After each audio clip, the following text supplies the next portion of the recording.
You're listening to the This Life podcast with Dr. Drew Pinsky and me, Mike Catherwood. That's right. We're doing it this time. So check it out. Thanks for listening. You live. Yes, Mike, You Live. Yeah! It's This Life with Dr. Drew's special You Live episode with my co-host Michael Catherwood. You can find us on KBC 790 AM Monday through Friday, noon to 3. There's a podcast version of it too on KBC790.com, I think, or KBCradio.com. We should have checked that out before we should work on that. Yeah. Yes, we should. Yes, we should.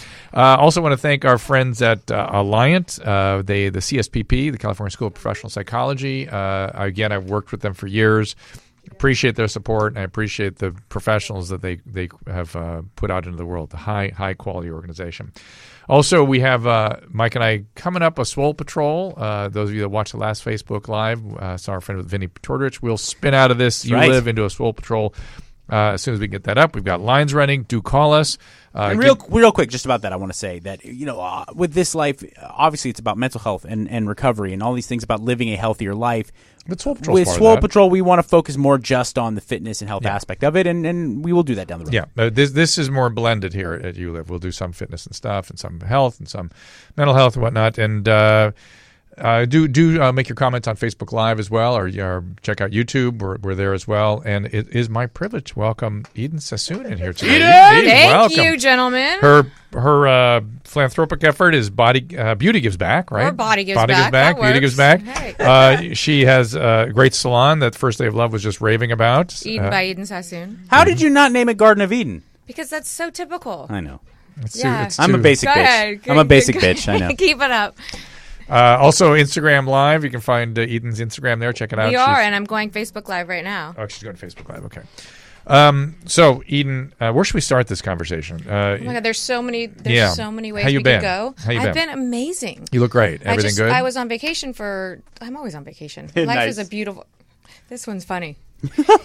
I was seeing your pictures. I was like, yeah, I like that. I like that. Well, I went with the family. My brother, really good thing. Amazing. Where'd you go? And I was happy to be back to the Virgin Islands. Nice. Yeah, it was really. Do you train when you're traveling? Oh yeah. Yeah. So I went and I thought to myself, God, this trip is like 20 some odd days if I don't work out. So I brought my little Pilates ball, my ring, my weights, and then I found a gym. Is it hard to get buff guys to do Pilates? Because I will. No, that's my favorite thing in the world. You want to come? I do. My wife had convinced me a couple times, and I was like, "Oh, come on, this sucks." Did you go? She obviously didn't convince you if you didn't go. No, I did, and I was really shocked at how hard it was. Thank you. Because it does not look hard, but it is very hard. It's very hard. Yeah. That is my most favorite thing is when you see a man who has these larger muscle groups, and that's pretty much all you use in the gym. You get them in the Pilates on this reformer, and they're just lost. Yeah. But it's and I don't make fun. I just am like, so now you finally understand what your real body, So. And what makes it hard? Holding the isometric or holding a position or? Well, you're using muscles that you don't use in the gym. Really tiny muscles that you probably don't even realize. Yeah, the only really tiny muscle I use usually is my penis. I feel sorry for your wife. Yeah, it's very small. Though we had dinner with her yesterday, and what did she say? She didn't say that. No, she didn't say that. In fact, she seemed to be have a walking preference. hard. No, it's a preference that way because he talked about having some sort of transposition or some sort of. No. What had happened was you made some contact. Oh no, I made a comment about how I'm in recovery as well. So I was going to ask. I was cheersing with water, and I know that the old adage is that it's bad luck to cheers with water. No sex for 7 years or something. One of the girls who was there was at the table was from North Africa, and she said, in my culture, it's believed that you will have bad sex for 7 years if you cheers with water. And my wife immediately said, well, that makes a lot of sense. She's funny. I like her. But then something else. How did we get into the small penis Because conversation? Drew was talking about thyroid things. My wife has Hashimoto's. I have she does? I have it, yes. Nice. Well, I should get you guys in contact. She was saying that I'm concerned about taking this T3 because of maybe the bad reaction. And Drew said, but if there is a diagnostic need, it'll level out. You won't feel those bad. You use it. And I said, much like my penis enlargement surgery, there's a diagnostic need for it. And my wife did not disagree. She was like, yeah. No. She said, no. She said, no need. Isn't there medicine for that, Dr. Drew? To enlarge your penis? I don't know. No. It's called being black. No. No. No. Do you know I talk about that? I'm scared to go there. Listen, there's a lot of stereotypes that I go, well, it's just not nice. It's terrible. We should do away with that. It's silly. Like women are. No, that is a real guy, thing. I have showered with a bunch of different teams all my life growing up, and black guys almost always have gigantic wieners. But it is a stereotype, though. It is a stereotype. Sure. And how do you think that makes feel the amongst our African American peers that don't have such a thing? Yeah. Well, so do better. All right. I don't know how we got so far off course here, but we are off course. It always goes. So listen. It's like the Chinese guys I went to high school with that weren't good at math. I was like, well, that's on you. Step your game up. I won't even finish my thought on that. So, Eden, yes. Mike, tell her your recovery story real quick. Yeah, I want to know. I will be clean 15 years next month. Congrats. Thank you, sir, ma'am. It's a big deal. Yeah, and I was just, very, very basic kind of American addict. No, you're pretty hardcore. I know, but my point is that there wasn't anything exotic. I started off drinking way too young in high school, or junior high. Where'd you grow up? Like Pasadena area, okay. Right down the street. And then weed, and then once I found cocaine, that was like, well, this is the best thing that's ever happened. How old are you? You're 38. Oh, you're younger, and you found cocaine. I never, ever, ever found cocaine. For me, it was meth first, because it was the 90s in Southern California. Meth was really big, and I like that. I like it a lot, actually. And then somehow it just it shifted right around 2000. It became more in vogue to do cocaine, and it just was around more. And then I started smoking cocaine, and that was the best. That, to me, it was perfect for me. But then you were using opiates on top of that. Yeah, that's when it got really dark. Is when I started speedballing, and I was living on the East Coast at that time. That towards the tail end of my use, hopefully forever. I was starting to smoke heroin and cocaine at the same time. That's when it got really dark. That's when I was going to going to the hospital every day, almost every other day. How did you not shoot drugs, or did you? I did. Oh yeah. I like to smoke stuff. I don't know if anybody out there in recovery or active users get it. There was something extra fulfilling about that big plume of smoke and the communal aspect of because when I noticed junkie friends of mine, they would do it. They'd isolate. They would do it together, but it was there was they'd go on the other side of the room. Even if they'd shoot each other up, they'd tie off and silent. There's something very communal about passing a pipe around and smoking. And so why don't you just get barefoot and play guitar? We're discussing the positive attributes of crack, crack smoking. Well, and another positive attribute of crack is it got me. I'm not a resourceful fella. I really learned a lot about chemistry, really nailing down my crack rock. I learned a lot about basic salts and bases and acids and stuff. Yeah, and how to refine it. Yeah. Did you do freebase, which is the other way to do it? I couldn't afford it. It's that much more expensive to freebase. Yeah, and it's just it was you had to buy the powder cocaine. Right. And make this isn't 1987. Yeah. It's not like freebase was all that readily available. Yeah. I mean. Wow. See what you've been missing. I mean, I'm learning a lot. And this is not the good kind of learning. Well, and learning is learning. You asked. Guys. I will ask anything and take an answer. You've been in recovery a good amount of time too, though, right? I'm coming up on 5 years. Congratulations. Thank you.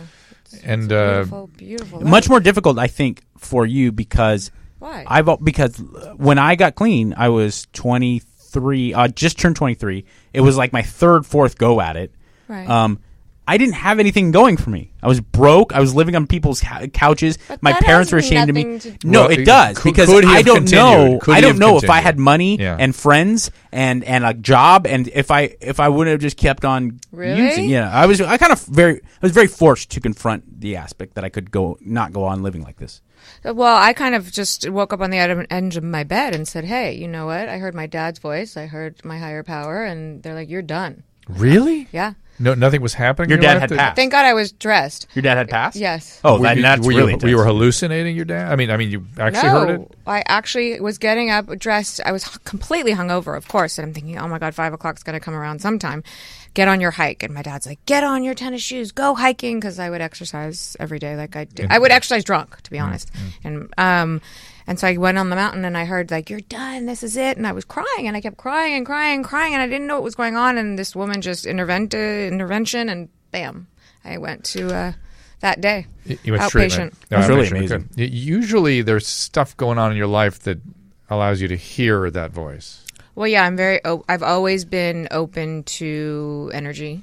No, but I mean that a lot of crap going down that makes you open to hearing it. Like, there's a lot of bad things happening. So. I agree with you, but No, at least it in was my more of a case, and I don't want to positive thing. speak for Eden, but a lot of times in the moment you're not aware of that other stuff. Right. That's why I was asking. The about other it. stuff That's exactly is kind right. of in the line. That's in exactly the back, right. you know? You know what it was? It was me I'm really in touch with energy, and it was me feeling the loss of two men that I love, and they had just gone at the same time. And so for me, it was just pain. It was pain, and I heard the answer to what was going to create more of a loving environment. Had you, one of the things I've noticed in people when they find that moment of change is they'll often have developed a relationship with a new kind of person. Was there anybody new in your life that you're sort of hanging with and helped you sort of see yourself through a new pair of glasses? No, that was always me. I was always searching for more. I was always looking for no new what. relationships? Was there a lack of he people had- in your life? No, I had just opened Eden by Eden Sassoon. I have 2 children. I have a ton of friends because I grew up here and I'm very social. I had a relationship that was going for 2.5 years. We had he's 15 years younger. We just did in vitro. I mean, I had life. You Life had was just done it then, or you've just done it now? Then. Then. There was everything that was happening. And then when I lost my father, bam, that little girl that, kept searching for, oh, it's okay. Everything's going to be okay. Daddy will take care of everything. And nope, that was it. Yeah, a lot of people who have very famous, very successful fathers, it goes one of two ways. It's either like I despise him and there's this bitterness, or it seems like from the research I've done about you that you really, really idolize and worshipped your father. Worshipped the ground he walked on. He was my daddy. Yeah. I didn't really realize what Sassoon meant growing up. That was just normal, right? Yeah. That was just the way life just was. your Yeah, name. and I'm very kind and loving and humble and courteous to everyone. I'm not. We are one. We are the same. There was nothing different from growing up as his daughter than somebody else, in the positive sense of that. So I would always do for everybody. But I think watching people and the way that they treated him and the way he responded made me who I am. I got to see a man who literally had everything but worked for it, treat people with the just utmost respect. And so I am no different. And there was never a sense of like, well, I don't want to go into the world of hair or beauty because my dad's like a kingpin. I don't do very hair. Comfortable. I don't do hair, and I own the salon only because I wanted to carry on the legacy as I see fit, not as the company who owns Sassoon see fit, which is coming from a very loving, open, who are we, what do we feel, what does beauty look like to you? Yeah, just and health. He got me into Pilates at a very young age, and so opening studios I'm just paying forward what I learned from that man. A lot of people who, you were saying that you were exercising even heavily, even during your time of drinking and using. A lot of people who are like that, and I know a lot of people in recovery that are fitness nuts. Almost all of them, to a T, myself included, say there was a time and a place where I replaced my drug of choice with fitness. Training. Oh, for sure. Did you ever get to that point? Well, I started, I think before I got into really my alcohol, I trained, that was my life. That was everything. That is still my addiction. That is what makes me, if I don't exercise on 1 day, 2 day, on the 3rd day, forget it. I want to ask you, because, and I could see we actually have, luckily we have a call along those same lines, but for myself, and I know for a lot of people I've talked to, especially very fit, very attractive women that are in recovery, eating disorders is a huge problem. It's the two seem to walk in the same shadows. Yeah, almost often. I mean, I would say it's taken me my entire life I got sent to Weight Watchers, Fat Farm is what we called it as a kid when I was 12, and it really messed with you my got head. sent, meaning My like dad sent me. you better go. Yeah. Oh man. I didn't have a choice, and I did not like camp, and I did not want to go away from home, and I got sent. And so from a very young age, I wasn't good enough, and I had this relationship with food. And hiding food in my closet and McDonald's and things that my father would never eat, and that I would. It's till this day I still have a relationship with food. I'm very aware, and I try to be healthy, but I know when my emotions, when I want to shut down, when I want to escape, I'm going to go and eat that entire pizza. Right. I wonder why that is. And because she's saying, it's like she's talking through my brain. Yeah. It's that I think that I have a very healthy relationship with food, But there is no middle ground. I either am counting my macros and eating broccoli and egg whites every day, all day, or I'm destroying pints of ice cream, washing it down with pizza. I just have to give up ice cream. And excessive. anyone who I talk to, even guys like super ripped bodybuilder guys, if they're not in recovery, they don't relate to that. There's something about the addict brain that carries over to the addict brain, and then also the unregulated brain, which is what motivates some of the substitutes in the first place, right? If you're unregulated, which is sort of, the challenge of trauma and whatever else happens when we're growing up, that we don't regulate well or effectively, and so food, substances, those are ways we regulate. Sex, money. Mm-hmm. All of it. I mean, it's all. But it's interesting because obviously there was a topic on what I had to deal with last year as far as the reality show, and they attacked me for on Beverly Hills Housewives. Yes, I can admit it. Beverly Hills Housewives. What did they attack you for? For my medication. And so, since after my sister passed away from an overdose, They attacked you for it? Yeah, you're sober and you take Lexapro, and I'm like, yes, I do. Lexapro? That doesn't seem like something. Then they must not understand what sobriety is. And Klonopin for anxiety. There you go. So, and I said, well, no, I'm very open, and I have a doctor, but your doctor doesn't understand sobriety then. Period. Well, I'm very opinionated about that. No, please, by all means. And I think there's a point where I'm willing, although when I fly, I get anxiety. I would rather save myself from anxiety and take 5 milligrams of 0.5 of Klonopin than have to think, where's the food? Literally, I will eat on a plane. If this plane's going down, I will eat as much as I possibly can. Or like I used to, drink until I was that one person on the plane. What about dealing with the fear of flying? I actually have tried that. I flew on my girlfriend's private plane, and I sat up with the captains, and it helped a lot. But I bet you they loved it. They're like, okay, join us, please. Somehow I don't think those captains would allow me to do the same thing for therapy. Why? Because I'm a dude. You have a big mouth? I'm a dude. No. I'm not a hot chick. You're a good-looking guy. They probably would have loved it. You just ask them questions. Guys like I'll to break talk. off a couple Hummers for a free flight on a private jet. I will. Susan, any questions on Facebook? Okay, I guess I have to get into the mic. Well, hold on. If you don't have one ready, Ruth wanted to ask a question on the phone that is relating to what we're talking about right now. So okay, yeah, go ahead. Hello, Ruth. Hi. Hi, Ruth. Hey there. Hi, Ruth. Hello. You live. You live, woman. You live. I have to ask, when you were a baby, like when you were under 3, did people constantly say, "Hey, it's baby Ruth"? What do you mean under 3? I still get that. Yeah, okay. All right, good. I'm glad. Satisfying. Somehow satisfying. Love a good pun. Yeah. Wah, wah. Okay. Okay, so here's my question. I'm in long-term recovery. Wait, back that up. Trauma survivor, alcohol, drugs, cutting, eating disorder, the whole standard shebang. In recovery, I've been sober from alcohol and drugs for just over 13 years. Have a therapist, take my antidepressant. Mostly everything's good. I think in the last 3 years, I've had 2 incidences of binging and purging. The last one was in December. So it's, been, I'm not going to say long-term recovery, but it's been a while.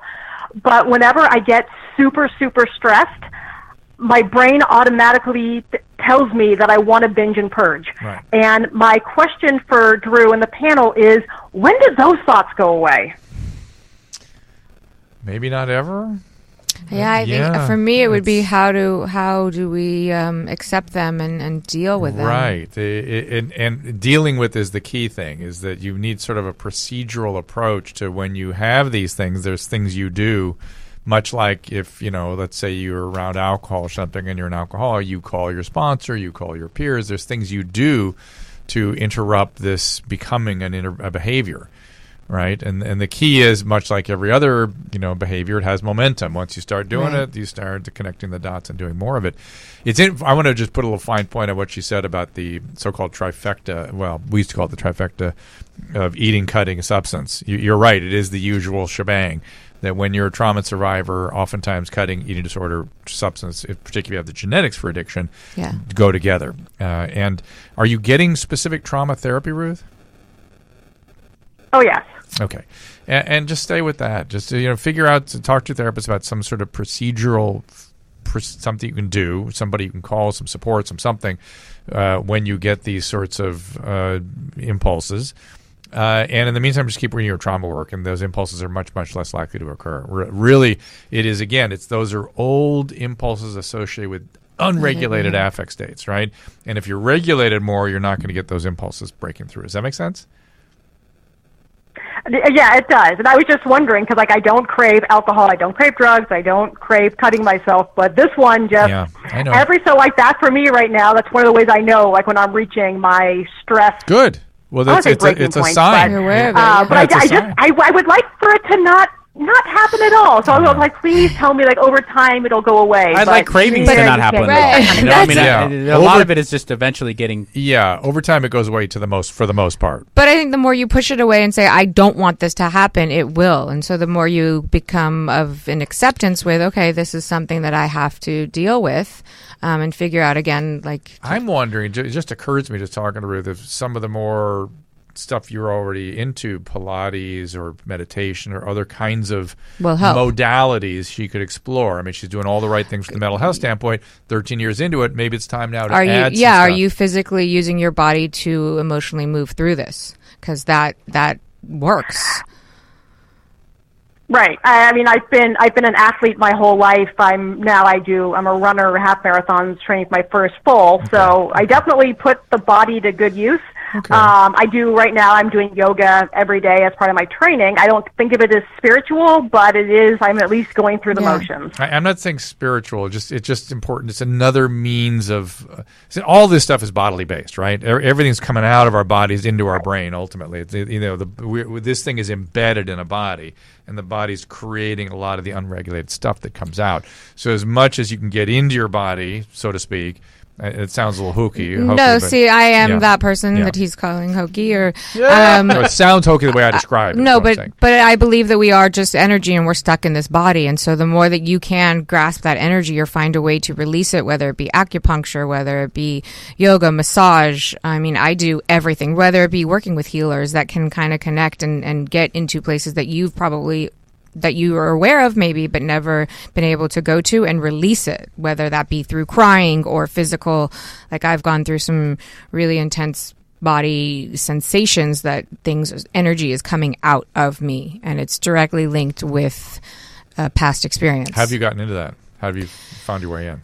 I think it was through the pain, and as a child, No. I mean, how did somebody get you to the experience all that? Oh! There's many different ways. Sometimes in church, it happens a lot. So you'll just find it.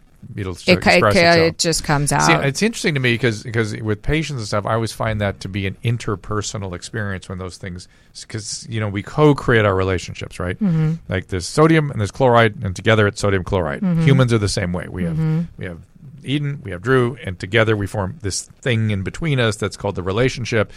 And that tends to help people, what I experience about Eden, I can reflect back to her, and that may release some of the what you call energy. Mm-hmm. Was it that kind of a thing, or were you just sitting by yourself? Well, not by myself. I was just in Cabo. I do these destination for healthy living, and I sat after our Pilates class, and I was meditating, and through this meditation, all these emotions, started coming up. Meditation. Yeah, okay. And then it was a 3-hour process. Susan, any more on Facebook? Thank you, Ruth. Thank you, Ruth. Appreciate it. Thank you. Good luck with everything. He waits till I'm totally not looking. You were looking at your phone. No, I know. I'm scrolling around and looking and sharing all over the place so people can see this. I'm on Instagram Live. You guys have questions? Yeah, the Instagram guys. What do you got? While Susan's looking, you talked about how it's hard to get guys to do Pilates, like macho men. No, it's not hard. All I have to do is, hey, you want to come to Pilates? Yeah, I'd love to. Yeah, it's motivating, for you. But what about meditation? Because I find people who are reluctant to meditation almost always are. There's either there's the type of people who are like, look, I'm going to keep going with this. I'm disciplined enough to do it or whatever. Then there's people who just see it as nonsense. And I wonder how to kind of transfer people over, because I find it a really, really valuable tool. I agree with you. And I think that if again, as we know, I mean, being in your head is not a great place to be, especially for us. Well, sorry, here's a question. Please. I'm on depression meds, but sometimes I have suicidal thoughts. How can I get them out of my head? Do we know how old a person it is? Did it happen before the medicine? Are you on the right medicine? Yeah. Here's the thing to keep in mind. The adolescents can have an exacerbation of suicidal thinking and even cause suicidal thinking being on an SSRI. Yeah. And it can be dose-related. It can be drug-related. So it's something to keep an eye on. Be very careful with an adolescent with an SSRI. With an adult, usually it reduces suicidal ideations. If you're noticing persistence or an increase in suicidal ideation, you have to call your doctor immediately. Again, we discussed with Vinny how treatment and medical management is a navigation. It's not, here's your medicine, you're fixed. Yeah. That's what Karen said. Who said? That's what Karen said right below. That was the next comment. That's what she said about being Call a your nurse. doctor? She said, call your doctor. Yeah, call your doctor because Yeah. that is a medical emergency. Suicidal thoughts depression can kill people through suicide, and that's a medical emergency. So you call your doctor. I'm having suicidal thoughts. Now, if you have a plan or you have an intent, then then you go to emergency room. It's different. Yeah, it's really serious. I mean, I also think that even medicated, I'm on Wellbutrin. It's been like my third crack at different drugs, SSRIs. I have suicidal thoughts pretty much every day. You know, in a particular context or anything. Yeah, but my point is that Can you describe it? I've been very open with my doctor. I have long conversations with him about it. Jewier Lorne Michaels, I call my shrink. Are these thoughts like just your kind of silly imagination that Yeah, like thinks, "Hey, fleeting. what if I did this and that Or would is be it kind of cool"? fleeting? Or Yeah, No, I mean, or they is it? they become fleeting because I take control of it, and I realize they're just thoughts, but it doesn't change the fact that they occur Right. with relative frequency, and I didn't even realize they came with that kind of frequency until I was talking to my therapist with my wife, and he said, if you're experiencing suicidal thoughts, we need to talk about that. I was like, well, I am. Did he say it to you in Hebrew or next just heavy Israeli accent? This close to Hebrew. And he said, with what, how many times? I go, like, how many times a day? He goes, what do you mean? I go, like, how many times a day? I don't know, 4 or 5. He's like, well, wait a second, you're having suicidal thoughts 4 or 5 times a day? I go, yeah, but, it's just like, it plays out of my movie screen of a brain, and then I... Well, you're being vague about describing it. I hope it's not for a reason. So let's drill into it a little bit. Do you mind? Sure. And Eden, I want you to help me with Yes. Mike here, and maybe gladly. it's your Instagram live people. Well, okay. it's different questions. I But drown please, let's help I drown him. in my own funk. That's how I do it. So describe when. Give me one because it happens 4 or 5 times a day. You must know that you can certainly pull out. Is this pre or post orgasm? Sorry. Oh, well, I mean, all thoughts are post-orgasm for me because... Is it immediately post? Oh, Well, you're always post-orgasm. I'm always Right, post-orgasm because I beat off so much. So All right. okay. I was like, edit this. worth it just for Susan. So here's the deal. So give me the last one. When did it come on? What time of day? What were Earlier you doing? today, we're trying to fix my daughter's trampoline use of a gun. Imagine using a gun. Yeah. Just all of a sudden it pops into your head, or Yeah. were you frustrated doing the? No, sometimes I'm even in a perfectly fine mood, and And then that's what happens to you physically? It's almost like when they like on The Biggest Loser when they talk about cravings. I just get control of my feelings as opposed to allowing them to, or my control of my thoughts. And I do almost like a mini cognitive behavioral therapy where I have to kind of back up where it comes from. And then I get where does it come from usually? out of nowhere, and then I think it's a laziness of my kind of like regulating my emotional states where I almost get kind of comfortable, like lethargic with my Well-being. I mean, So well-being triggers negative. because I'm a depressed guy, I do have to put in work sometimes to just feel happy. I don't know that you're on the right medicine. You should might not be. be feeling this, and you should not be having these thoughts. And I've been on medication since my sister passed away. And there are times where I go through slight depressions because I'm on such a low dose. He's like, take a half. And I feel, all right, my serotonin's up. And Yeah. it's kicking in. I had suicidal thoughts last weekend when I had that eye procedure, when I was wearing these dark glasses That's last week. because your face was falling off. I literally said to myself, if this goes on indefinitely, I will have to kill myself. Yeah. That's why. So for me, it's something that you do when you're really in pain. Well, I am. So and what's that's why I the say pain? I get lethargic because I have to listen. I'm constantly suffering from the idea that I just don't. There's no real reason for me to be here, and that I'm not a good person, and and no one likes me. Is this left What? over from? Where's your gratitude list? You're an amazing person. You said you're married. How many children do you have? I have one. One child. Yeah. You're a great looking guy. You're very healthy. Thank you're you. smart. You're funny. He's searching You're for sitting this. in a room He's looking for this. next to me. Where I'd- the hell's your gratitude list, buddy? All I'd have to do is drop my pants, and those compliments would go right away. I get it. I beat myself up too, but it's the minute I step into, I am so blessed, and what can I do for that person? Well, then that's all gone. She's right. You're right. You're right on the money, and that's my point. Is that that's how I have to kind of regulate my feelings moment to moment. Is that I have to remind myself, stop feeling this way. It's just weird thoughts. Do you ever do a gratitude list? Yeah, sure. Last year? I mean, I used to have an app where I do it every day, where I sit there. But I don't consistently do it. Did that help? Not really.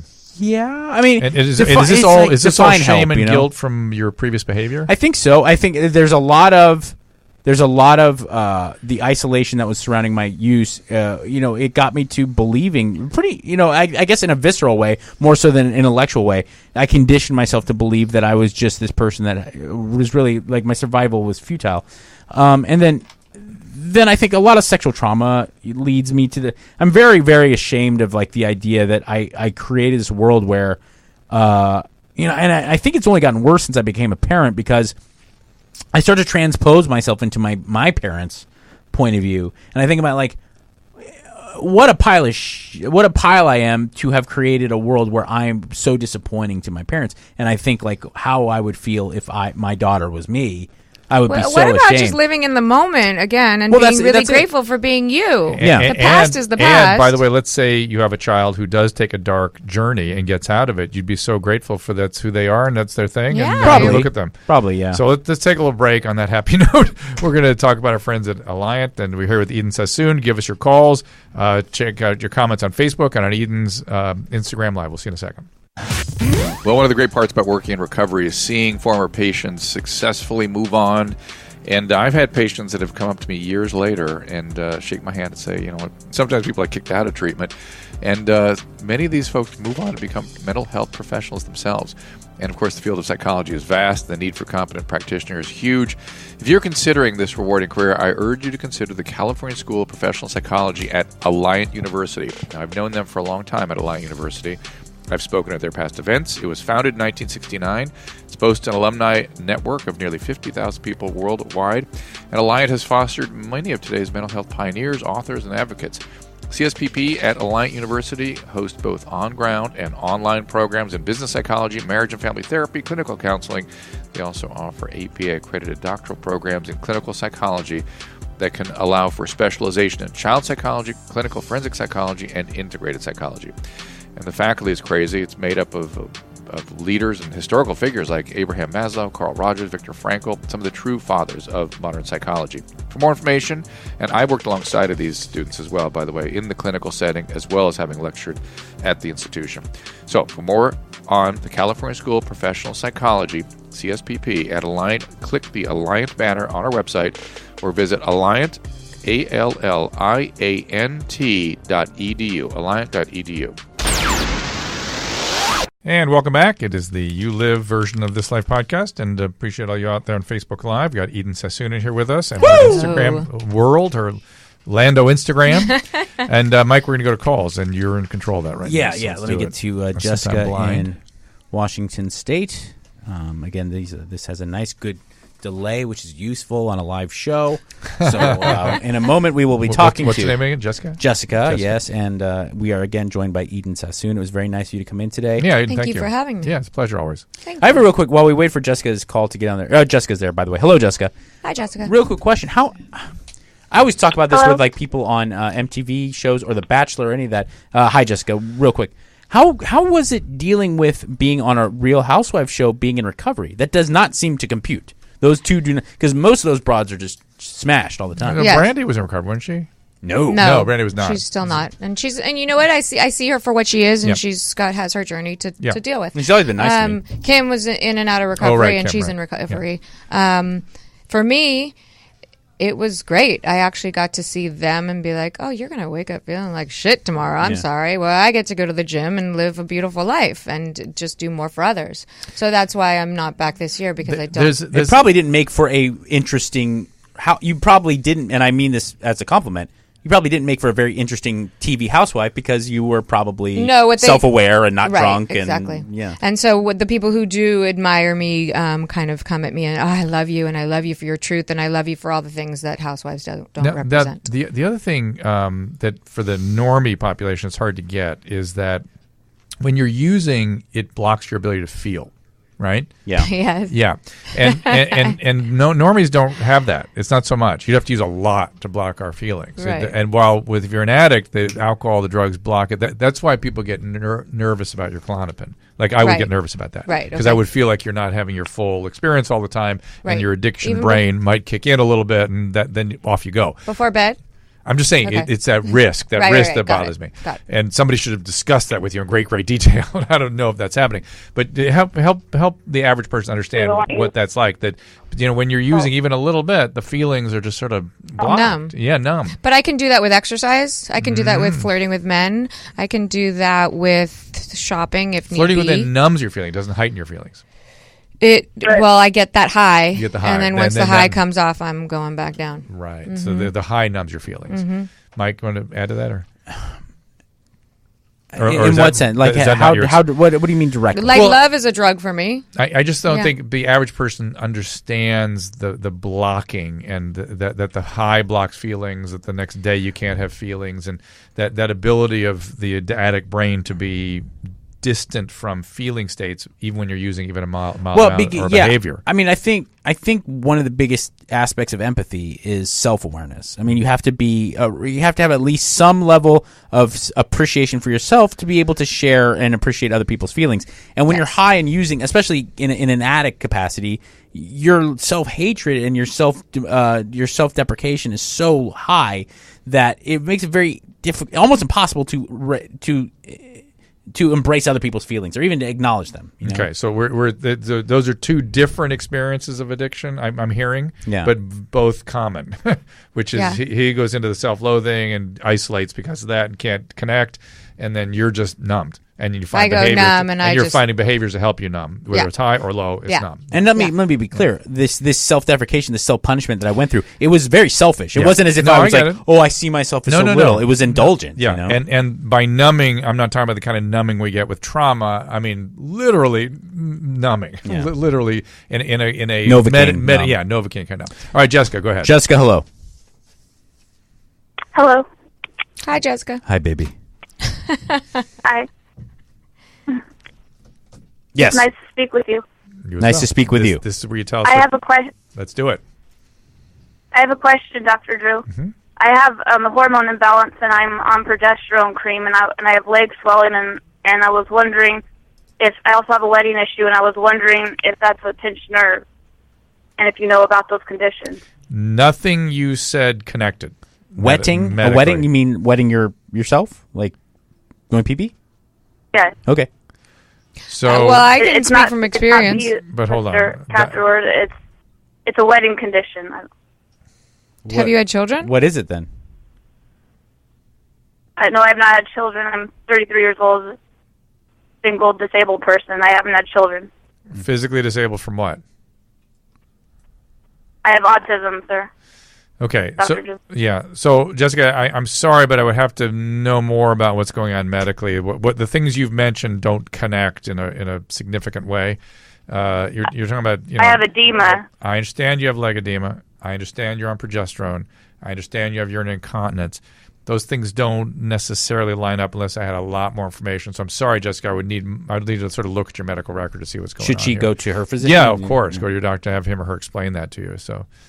But I'm guessing there's a lot of stuff going on there neurologically. Yeah. Sorry. Thank you for the call, Jessica. I wish. Right. it could Yes, have I been have a more. lot of stuff, but I just thought you might be able to help me. No, but I would have to see all of it and see what treatments you've had, and it would take I would need a lot more stuff medically to really sort it out. So thank you, though. There we go. I just wish it would drop faster.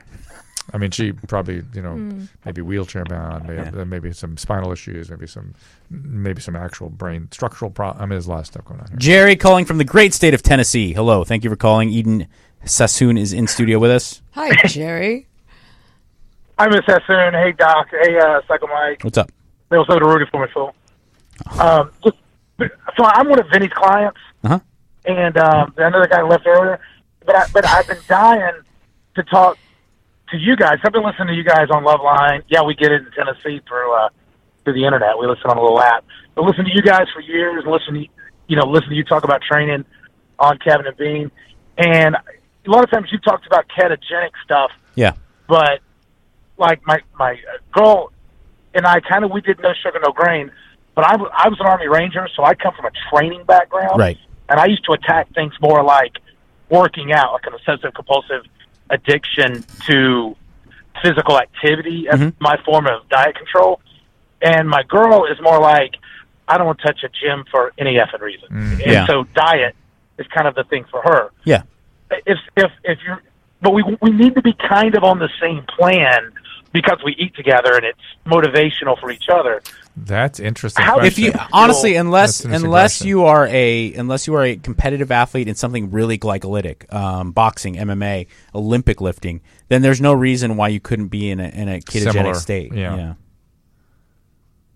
Because that's the only real. I live in the gym. I love to train. I love to train hard. If I was going to, and I literally, he should like throw in some more fruit on the sides when when you're not eating with your girlfriend. Right, and that's about it. I also Vinny's outlook on no grain is perfect. It really is a great way to look at things. And then if you want to expand on that a little bit, it sounds like you would get a lot out of reading Mark Sisson's book of like the Primal Blueprint or Primal Endurance, because he's a fat-fueled guy that can also make it a little bit more flexible for people who want to dive into some more glycolytic stuff occasionally. Yep, there you go, my friend. Don't you believe to each their own? When I came back from I'm sorry. No, I was just bringing up a question. Ian's going to, Yeah.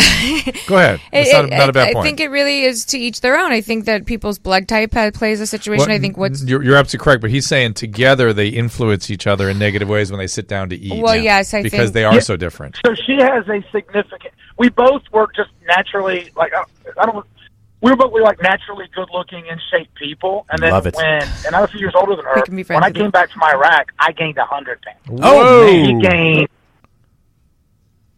Yeah, it was stupid. But and not to put the blame game, but a lot of that was I did not have poor eating habits from as far as eating garbage, but I had poor eating habits in that I never worried about my weight. Regulate the consumption amount of it. Yeah, you're probably so wildly physically active. I totally get it. No, I mean, how many every professional football player I know or high level football player, Division 1A, or college wrestlers, they all go through that same thing where they spend 25, 30 years of their life being able to eat whatever the hell they want, and then all of a sudden it's like it's over. But yeah, no, I agree. I was a college wrestler. Yeah, there you go. I mean, so you're so unbelievably. It was also affected that we're in the South. Yeah, and she grew up around more like, I guess you'd say, a multicultural area of eating more of the fried okra and like crazy stupid Southern food. And I grew up eating healthy, like healthy stuff like fish and shrimp, but still eating like a dog. Yeah. So we affected each other's addiction. We got it. No, I listen. We got it. Step one. We hear you. Step one. Identify your basal metabolic rate. And it's going to take 2 or 3 weeks of really getting to know how many calories Jerry and Jerry's lady need to put in their body to maintain their body weight. Then, make modest decrement, decrease moderately from there. But you can do that through. You can do that through also regulation of your grains and your sugars, which is where Vinny's ideas come in, and I think they're very useful. How does he figure out his basal metabolic needs? You got to calculate how much you eat for like 3 weeks and see how you fluctuate. If you'll notice very quickly if you're 500-600 calories over, and vice versa. You just notice also the way you feel. Yeah.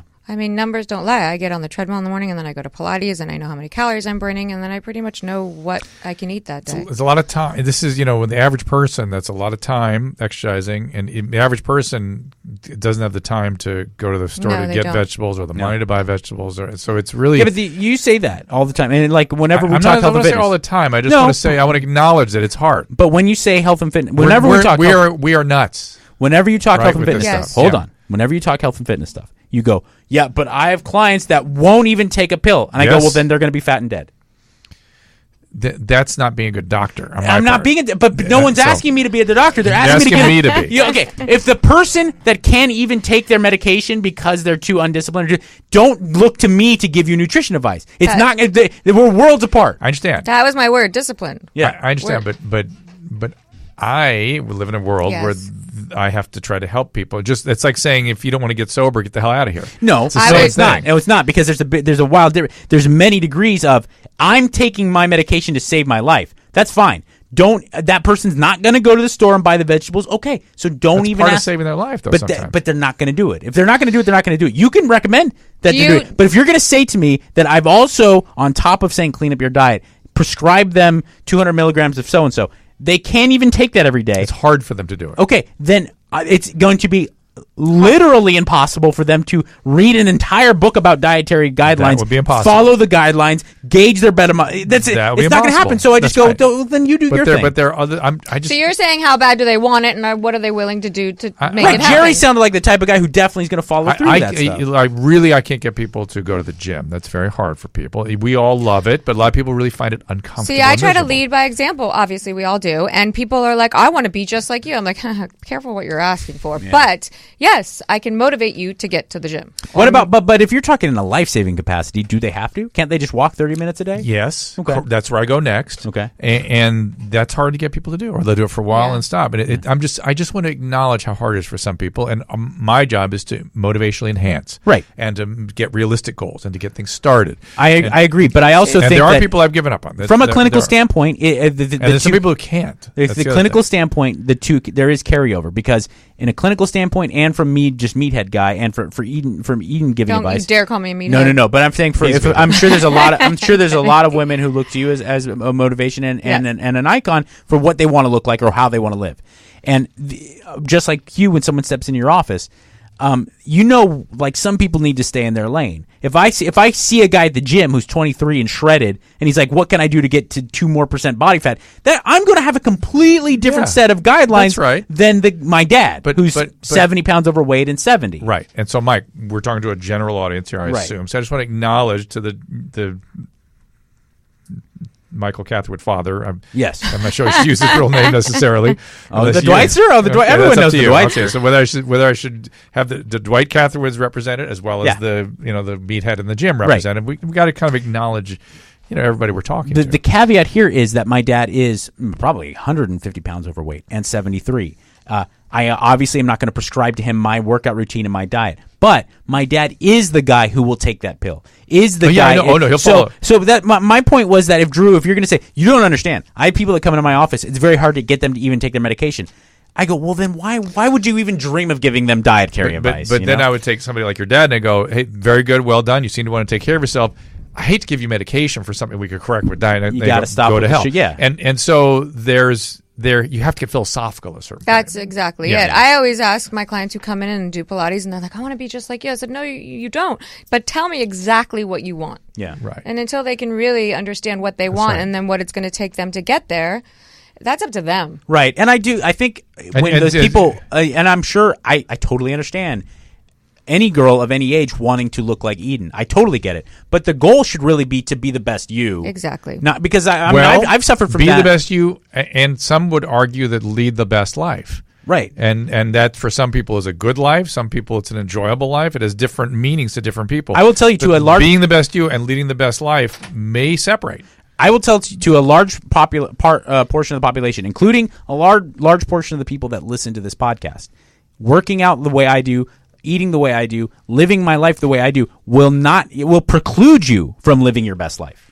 Maybe. Because it works for me. Yeah. But I'm saying my point is that there's absolutely no guarantee that by getting in better shape or eating a certain way that it's going to get you your best life. That's right. Two quick stories. One, I'm going to be on the Partially Examined Life. It's a philosophy podcast. Nice. I'm freaked out and excited about it.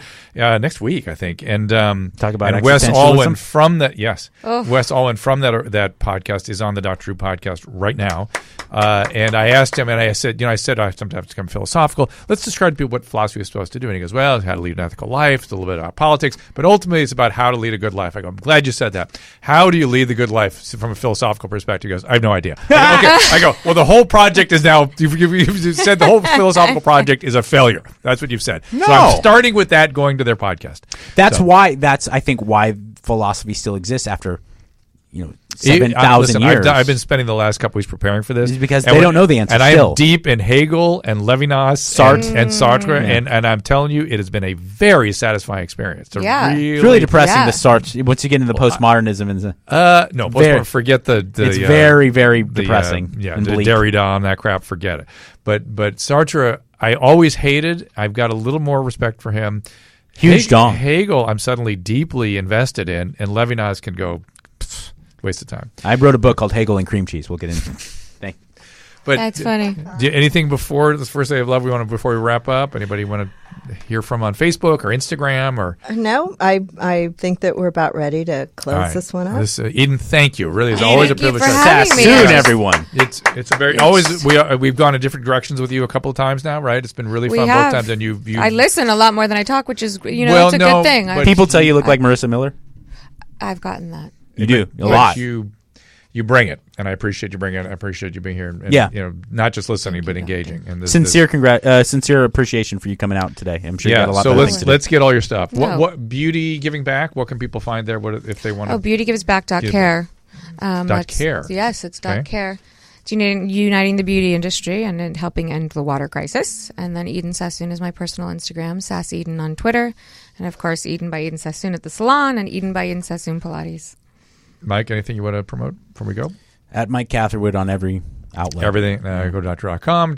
Again, appreciate you guys on Facebook, and we'll all check that Drew podcast, the Adam and Drew podcast. What's that? KBC. Well, it's not KBC.com. It's not KBC.com. It's I think it's KBCRadio.com. No, KBC.com. KBC.com will send you to ABC Television in Los Angeles.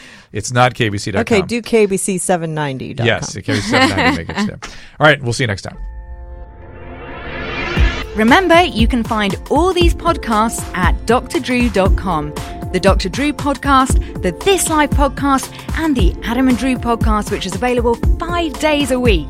Find them all on iTunes and rate us 5 stars. Subscribe and get it first. And if you're really happy, click on the Amazon banner at drdrew.com to help support the show. We'll thank you for it. If you join the email list via drdrew.com/contact, we'll send you a weekly infusion newsletter with Dr. Drew's news. We're so grateful when you get in touch. We read all your emails and we'll bring you the subject matter you want to hear about. You live.